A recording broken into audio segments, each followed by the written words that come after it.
रमन एक 25 साल का लड़का जो मुंबई में गांव से पढ़ने के लिए आया था, अब एक अच्छी नौकरी करता है और अपने माँ बाबूजी को हर महीने गांव पैसे भेजता है। एक रात रमन अपनी जॉब से निकलकर बाइक से घर जा रहा था कि बीच में एक बिल्ली आई। रास्ते पर रमन बिल्ली को देखकर चौंक गया और उसकी बाइक उससे संभल नहीं पाई और बाइक स्किड हो गई। रमन की बाइक को थोड़ी खरोच हुई, पर उसने देखा कि उसके हाथ की घड़ी भी टूट गई है। रमन को घड़ी पहनना बहुत अच्छा लगता था और उसने वो घड़ी बड़ी मेहनत से अपनी पहली सैलरी से खरीद कर ली थी, इसीलिए उस घड़ी की कीमत रमन के लिए बहुत थी। उस टूटी हुई घड़ी को देखकर रमन उदास हो गया। अरे यार, पहली बार कुछ मैंने खुद के पैसों से लिया था, उस बिल्ली को भी अभी ही बीच में आना था। बाइक पर जाते जाते रमन को अंधेर नगर बस स्टॉप पर एक बूढ़ी औरत घड़ियां लेकर दिखती है। उसके पास अजीब अजीब घड़ियां थी। रमन अपनी बाइक रोकता है और घड़ी रिपेयर करने के लिए उस बूढ़ी औरत के पास जाता है। आंटी जी, मेरी ये घड़ी ठीक करके दे सकती हो क्या? अरे मैं सिर्फ बेचती हूँ घड़ियाँ, बनाती नहीं हूँ। अरे यार, ठीक है, मैं ये घड़ी जेब में रख देता हूँ अभी के लिए। आंटी जी, मुझे एक घड़ी चाहिए। अच्छा, कौन सी चाहिए तुम्हें? रमन उन सारी घड़ियों को देखता है। कुछ आकार में छोटी होती है, कुछ बड़ी होती है। रमन बहुत सोचकर एक घड़ी देखता है। वो घड़ी रमन को बहुत पसंद आती है। हाँ, ये वाली दे दो, मुझे ये बहुत अच्छी लगी। कितने पैसे हुए आंटी इसके? रमन सामने देखता है तो कोई दिखता नहीं, मानो जैसे वहां कोई था ही नहीं। ना उस औरत के जाने की आवाज आई और ना ही उस औरत ने पैसे लिए। अरे पैसे तो लेकर जाती, कैसी औरत है बेचारी, एक तो अकेले यहाँ घड़ियां बेच रही थी और मैंने उससे पैसे भी नहीं दिए। रमन अपनी गाड़ी पर बैठने जाता है, तभी उसे दूर से एक आवाज सुनाई देती है। मुझे पैसे चाहिए भी नहीं। ये आवाज कहाँ से आई? आंटी, कहाँ हो आप? रमन को कोई नहीं दिखता। अभी भी रमन घड़ी पहन लेता है और वो बाइक शुरू करके निकल पड़ता है घर के लिए। रास्ते में रमन के पीछे से एक गाड़ी आने लगती है। गाड़ी का हॉर्न सुनते ही रमन पीछे से आने वाली गाड़ी को जगह देता है और तभी वो आईने में खुद को देखता है तो उसे दिखता है कि उसकी शक्ल कुछ बदली सी लग रही है, जैसे कि उम्र बढ़ गई हो अचानक से। अरे, ये कैसे हो गया? शायद आईना खराब है, पोंछ देता हूँ। रमन बाइक चलाते चलाते थकने लगता है। बीच में उसे एक लड़का दिखता है जो उससे लिफ्ट मांग रहा होता है। उस लड़के का नाम राघव होता है। लिफ्ट अंकल, लिफ्ट मिलेगी क्या? मैं तुम्हें अंकल दिखता हूँ? कहाँ जाना है बताओ? मुझे बस आगे के गांव में जाना है, मैं घर जाना चाहता हूँ। रमन थोड़ी देर बाद पीछे देखता है तो राघव भी बूढ़ा दिखता है। देखो, तुम भी बूढ़े होते जा रहे हो। अरे हाँ, अब क्या करूं मैं? जब से मैंने ये घड़ी ली है मुझे समझ नहीं आ रहा है क्या हो रहा है। रमन की नजर राघव की घड़ी पर जाती है। क्या तुमने जो घड़ी पहनी है वो अभी खरीदी थी? हाँ, एक आंटी आई थी बहुत सारी घड़ियां लेकर, उससे मैंने ले ली, पर पैसे देने के पहले ही वो गायब हो गई। रमन को याद आता है कि उसने भी पैसे नहीं दिए थे उस बूढ़ी औरत को। मतलब ये वही औरत है। रमन की गाड़ी बंद पड़ जाती है। तुम्हारे पैसों से ज्यादा कीमती मुझे तुम्हारी जान है। तुमने जो घड़ी पहनी है उससे तुम्हारी सारी जवानी बुढ़ापे में बदल रही है और इसलिए अब मैं जवान दिखूंगी।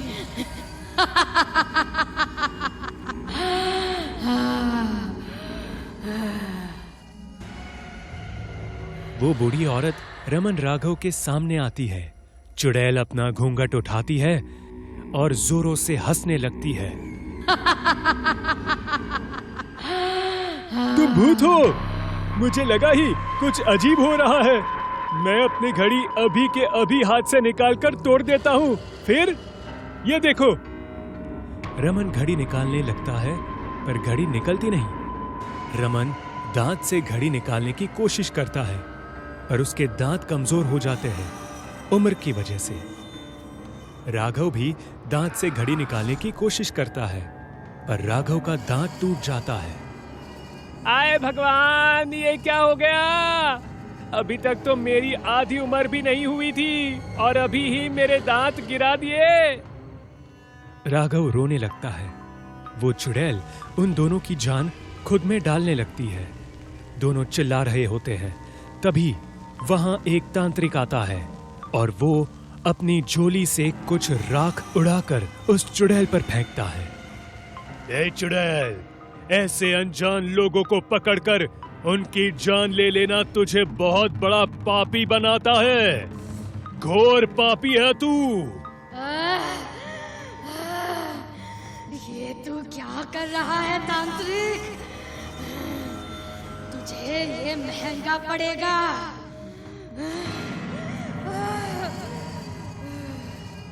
तांत्रिक उस चुड़ैल को अपने पाउडर से बनाए गोलाकार घेरे में कैद करता है। चुड़ैल चीखने लगती है। वो रमन राघव की जान लेने से पहले ही तांत्रिक उसे कैद कर देता है। शुक्रिया बाबा जी। शुक्रिया शुक्रिया। ये चुड़ैल कोई साधारण चुड़ैल नहीं है। मतलब ये इस गांव की सबसे महान घड़ी बनाने वाले की बीवी थी जो 100 साल पहले यहां रहा करती थी। रानी अपने पति आर्यन के साथ खुशी खुशी रहती थी पर एक दिन उसके पति को एक ऐसी कल्पना सूझी कि उसने वो घड़ी बनाने पर अपनी पूरी जिंदगी कुर्बान कर दी। आर्यन एक ऐसी घड़ी बनाना चाहता था जो बूढ़े लोगों को जवान कर दे और जवान को बूढ़ा। एक दिन आर्यन अपने घर के बाहर एक आदमी को देख रहा था। वो आदमी खुदकुशी करने जा रहा था। आर्यन के घर के बाहर गाड़ी आती है तेजी से और उस आदमी के ऊपर से जाने ही वाली होती है कि आर्यन चिल्लाता है, अरे भाई, तुम्हें खुदकुशी करनी है तो अपने घर में जाकर फांसी ले लो। जिंदा खुश नहीं हो क्या? अरे साहब, आपको क्या बताऊं, पगार मिलती नहीं समय पर और काम करने जाना पड़ता है। अभी मेरी शादी तय हुई है। मैं क्या खुश रखूंगा अपनी बीवी को? मेरी हालत ही ऐसी है। माँ और बाबूजी भी मर गए कुछ सालों पहले ही। मैं क्या करूं जिंदा रहकर? क्या तुम्हें बूढ़ा होकर मरना अच्छा लगेगा? हाँ जरूर। ठीक है, ये घड़ी पहनो और कुछ देर के लिए सो जाओ। आदमी सो जाता है और उठकर देखता है तो वो बूढ़ा हो चुका होता है। तुमने ये क्या किया? मुझे खुद को ऐसे नहीं देखना है। तुमने ही तो कहा था तुम्हें ऐसे ही रहना है। मैं खुदकुशी करना चाहता हूँ अब। ऐसे जिंदा नहीं रहना है मुझे। और तुम्हारी बीवी और तुम भी खुश नहीं रह पाओगे कभी। उस आदमी का शाप आर्यन और उसकी बीवी रानी को लगता है और वो दोनों कभी साथ नहीं रह पाते। वो मानो एक दूसरे से कहीं दूर चले गए थे। और आज वो दिन है जब वो हादसा हुआ था। अब हम क्या कर सकते हैं बाबा जी? तुम्हें तुम्हारी जवानी मिल सकती है अगर तुम वो घड़ी हाथ से निकाल दो। अगर तुम्हें उसके लिए अपना हाथ काटना पड़े तो काट दो, और कोई चारा नहीं है तुम्हारे पास। जल्दी करो वरना तुम और बूढ़े हो गए तो मर भी सकते हो। राघव और रमन ये सुनकर और डर जाते हैं। रमन अपना हाथ काटने के लिए कहता है राघव को। राघव रमन का हाथ काटता है और जैसे ही हाथ कट जाता है वो घड़ी हाथ से उतर जाती है। राघव भी रमन को अपना हाथ काटने के लिए कहता है। रमन अपने एक हाथ से राघव का हाथ काटता है और उसकी भी घड़ी हाथ से निकल जाती है। दोनों के शरीर से खून बहने लगता है पर तांत्रिक उन दोनों के हाथों पर एक पट्टी लगा देता है, जिससे खून निकलना बंद हो जाता है। दोनों की जान बचाने के लिए उन्हें ये सब करना पड़ा। तांत्रिक उन घड़ियों को लेकर जला देता है और जैसे ही घड़ियां जलने लगती है, चुड़ैल के शरीर में भी आग लगने लगती है। आखिर चुड़ैल की आत्मा को भी शांति मिल रही होती है। मैं तुम्हें तुम्हारा हाथ फिर से वापस देती हूँ। शुक्रिया मुझे मुक्ति देने के लिए, शुक्रिया। चुड़ैल हवा में गायब हो जाती है। माँ, माँ, वो देखो ना, वो कितना सुंदर कंगन है ना। चलो ना माँ, लेते हैं। हाँ, कंगन तो बहुत सुंदर है और कीमती भी, लेकिन बेटा ऐसे रास्ते में पड़े किसी भी वस्तु को हाथ नहीं लगाते। न जाने किस सामान के साथ कौन सी बला तुम्हारे साथ चल दे। माँ, माँ प्लीज उठा लेते हैं ना, मुझे बहुत पसंद है ये। कितना सुंदर है ना। अरे बेटा, बाजार से दूसरा ले दूंगी, इसे रहने देते हैं। नहीं माँ, मुझे यही वाला चाहिए। माँ मुझे चाहिए, मुझे यही वाला चाहिए। बच्ची की जिद के आगे उसकी माँ को झुकना ही पड़ा और फिर अंजलि ने रास्ते में पड़ा वो कंगन उठा लिया और अपने बाएं हाथ में पहने बड़ी खुशी से नाचने लगी। ये मेरा नया कंगन, मेरा नया कंगन। ये ठीक उसी रात अंजलि अपने कमरे में सो रही थी जब उसके बाल अपने आप हवा में लहराने लगे। उसे अपने कमरे में किसी के होने का एहसास हो रहा था और तभी उसे ऐसा लगा जैसे कोई उसे कमरे से बाहर की तरफ खींच रहा है। इतना अनुभव होते ही अंजलि तुरंत नींद से जाग उठी और रोने लगी। उसे डर लग रहा था, जिस वजह से वो अपने मम्मी डैडी के कमरे में जाकर उनके साथ सो गई। अगले दिन अंजलि अपने कंगन को खनकाते हुए स्कूल से घर लौट रही थी। इस बार वो बिल्कुल अकेली थी। वो दौड़ते हुए अपने घर जा रही थी कि तभी कुछ दूर आगे उसे ठीक अपने सामने एक चॉकलेट गिरा मिला। अंजलि उस चॉकलेट से एकदम आकर्षित हो गई और उसे लेने के लिए आगे बढ़ी। लेकिन जैसे जैसे वो आगे बढ़ती, वो चॉकलेट उससे दूर होता चला जाता। मासूम सी अंजलि को क्या पता था कि ये चॉकलेट उसे किस दिशा की ओर भटका रहा है। चॉकलेट का पीछा करते करते अंजलि अब एक जंगल में आ चुकी थी, जो सुनसान माहौल और वीरान पेड़ों से घिरा था। तभी चॉकलेट का सरकना बंद हो जाता है और वो एक जगह स्थिर हो जाता है। उसे देखकर अंजलि बहुत खुश हो जाती है और चॉकलेट लेने के लिए आगे बढ़ती है। वो जैसे ही उस चॉकलेट को हाथ लगाती है, उसे पता चलता है कि असल में ये तो चॉकलेट है ही नहीं, बल्कि महज चॉकलेट का रैपर है। इसे देखकर अंजलि बहुत ज्यादा चिढ़ जाती है और तभी वो वापस जाने के लिए पीछे पलटती है तो उसे अपने सामने एक बूढ़ी औरत लाठी लिए नजर आती है, जो उसे देखकर एक भयानक मुस्कान दे रही थी। उस बुढ़िया को देखकर अंजलि चीखने चिल्लाने लगती है और तभी वो बुढ़िया एक झटके में अंजलि के पास पहुंच जाती है। अब हम दूसरी तरफ देखते हैं, जहां अंजलि के माता पिता बहुत परेशान नजर आ रहे थे, क्योंकि उनकी नन्ही सी बेटी अंजलि अब तक घर वापस नहीं लौटी थी। तुम्हें मैंने 100 दफा ये बात समझाई है कि ऐसे अंजलि को अकेले स्कूल मत भेजा करो, उसे अपने साथ लेकर आया जाया करो, लेकिन तुम्हें मेरी बात समझ आती कहाँ है? अरे ठीक है, बाद में डांट लेना, पहले चलो चलकर अपनी बच्ची को ले आते हैं, न जाने कहाँ रह गई। वो दोनों स्कूल में फोन लगाते हैं। जहां उन्हें बस यही पता चलता है कि अंजलि तो बहुत देर पहले स्कूल से निकल चुकी है, वो स्कूल कैंपस में नहीं है। इसके बाद सविता और अभिषेक अंजलि को हर जगह ढूंढना शुरू कर देते हैं, लेकिन वो उन्हें कहीं नहीं मिलती। फिर वो लोग थाने में अपनी बच्ची की मिसिंग रिपोर्ट लिखाने की सोचते हैं, लेकिन उसके लिए भी कम से कम उन्हें 24 घंटे का इंतजार करना होगा। शाम को थके हारे दोनों अपने घर लौटते हैं तो उनकी एक पड़ोसन सुप्रिया उनकी हालत देखकर समझ जाती है कि मामला कुछ गंभीर है। वो उन्हें टोकते हुए पूछती है, अरे ताई, क्या हो गया? तुम लोग मुंह लटकाए क्यों हो? आज रात तो तुम्हारी वो चंचल बिटिया भी नहीं दिख रही। सब ठीक तो है ना? अरे अब क्या बताऊं तुम्हें, सुबह से बच्ची गायब है, न जाने कहाँ गई मेरी बच्ची।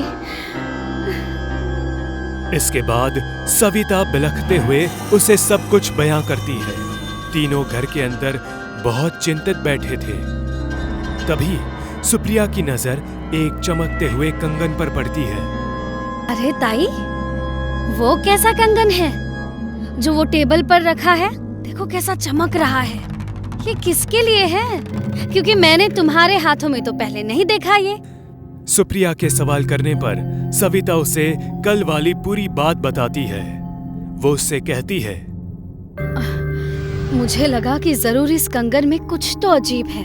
इसी वजह से मैंने अपनी बेटी को फुसलाने के लिए उसे दूसरा कंगन पहना दिया और इस कंगन को छिपा दिया। अब बच्ची है, जिद पूरी हुए बगैर मानेगी नहीं।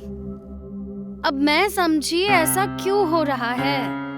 ये कंगन कोई साधारण कंगन नहीं है, बल्कि मुझे तो ये किसी चुड़ैल का कंगन लग रहा है। देखो तो, इस पर हल्के हल्के खरोच के निशान भी है। देखो। तुम्हारे कहने का क्या मतलब है? मतलब साफ है, ये कंगन किसी चुड़ैल का है जो सड़क पर तुम्हें मिला, और क्योंकि उसे तुमने ले लिया, इस वजह से वो चुड़ैल अब किसी भी कीमत पर अपना ये कंगन चाहती है, और उसी कंगन के लिए तुम्हारी बेटी को अकेला पाकर उसने अगवा कर लिया। तो अब हमें क्या करना चाहिए? अभी तो एक ही रास्ता बचा है, उस चुड़ैल को उसका कंगन लौटा दो। मगर कैसे? एक काम करो, तुम्हें वो सड़क याद है जहाँ ये कंगन पड़ा मिला था? हाँ, मुझे अच्छी तरह याद है, वो फाटक वाला रास्ता। हाँ, तो देर किस बात की, तुरंत वहाँ चलते हैं। अगर कंगन वहाँ मिला था तो ये तय है कि उस चुड़ैल का वास उसी इलाके के आसपास होगा। लेकिन इससे मुझे मेरी बच्ची वापस कैसे मिलेगी? अरे जैसे हम उसे कंगन लौटा देंगे ना, वो हमारी बच्ची भी वापस कर देगी। देखो, मैं ये बेतुकी भूत प्रेत की बातों में नहीं मानता, लेकिन अगर ऐसा कुछ करके हमें हमारी बेटी सही सलामत मिल सकती है तो हमें जल्द से जल्द जाना चाहिए। इसके बाद तीनों उस सड़क पर जाते हैं और फिर उस कंगन को ले जाकर रख देती है, और वहीं खून के कुछ कतरे भी गिरा देती है, जिससे आकर्षित होते हुए वो चुड़ैल वहां तक पहुंचे और बिना किसी शर्त के वो बच्ची को लौटा दे। इसके बाद करीब 2 घंटे तक वो तीनों एक दीवार के पीछे से लगातार उस चमचमाते हुए कंगन पर नजर रखे हुए थे, और आखिरकार उन्हें वहां एक बूढ़ी औरत आती दिखाई देती है। वो एक चुड़ैल थी जो कंगन के करीब आती है, और जैसे ही वो कंगन को पहनती है, वो अचानक से किसी महफिल की अप्सरा बन जाती है, बहुत खूबसूरत और जवान। अपना कंगन लेकर वो चुड़ैल विलुप्त हो जाती है, और इसके अगले ही पल अंजलि भागते हुए उस तरफ आती है और अपने मम्मी डैडी से लिपटकर रोने लगती है। इसीलिए बड़े बुजुर्ग अक्सर कहा करते हैं, किसी अनजान इंसान और अनजान सामान से हमेशा सचेत रहना चाहिए, वरना कई बार इसका अंजाम हमारी सोच से भी परे साबित हो सकता है।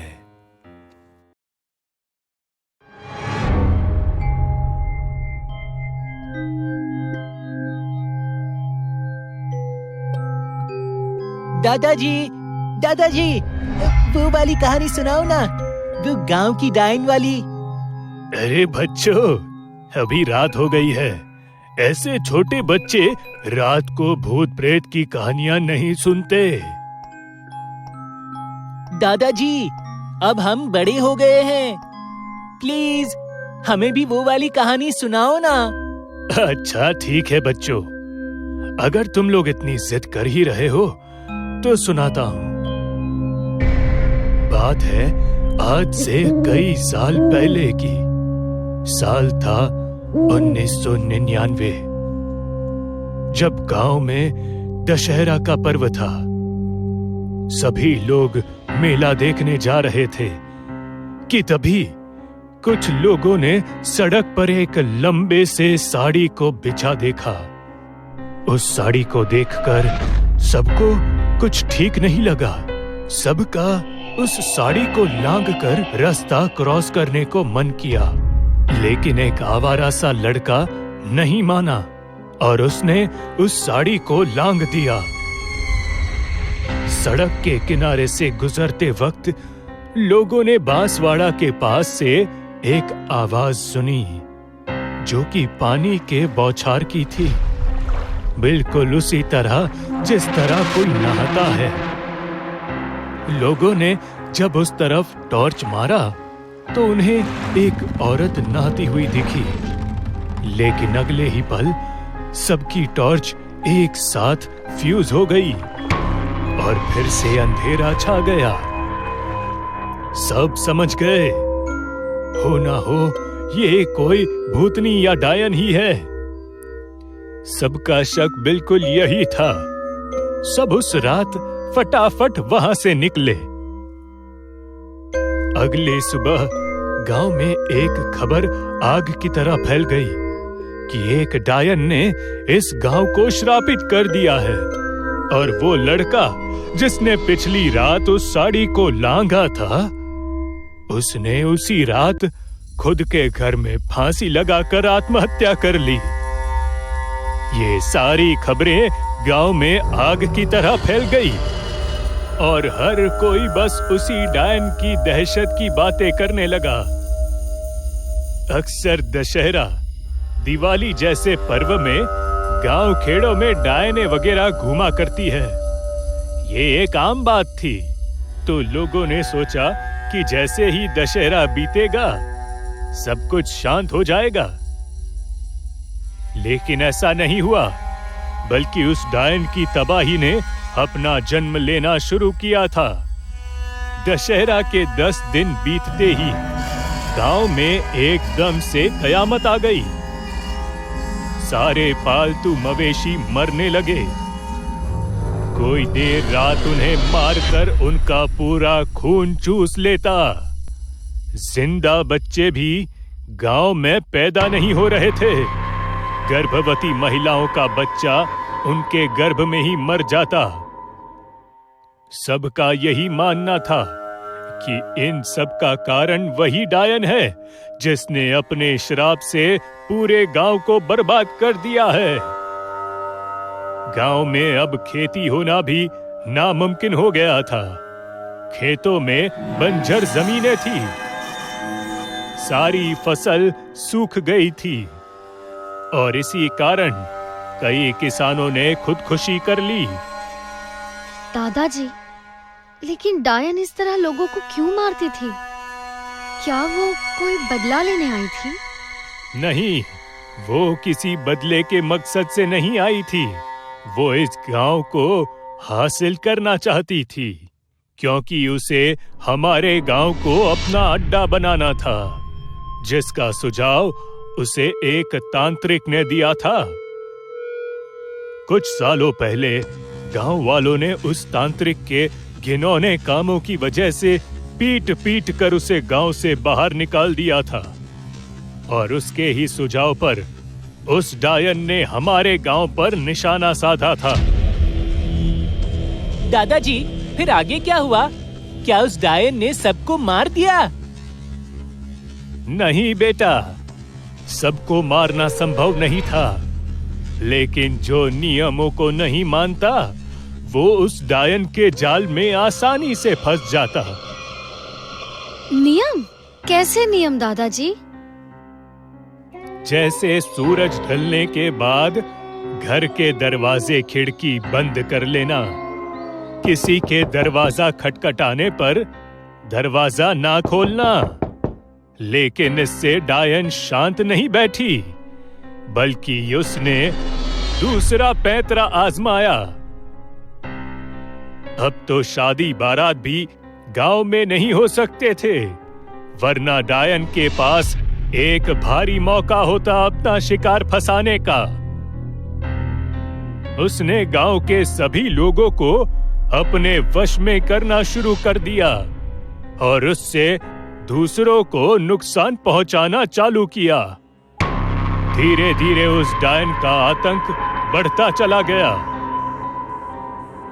दादाजी, फिर गांव वालों को उस डायन से छुटकारा कैसे मिला?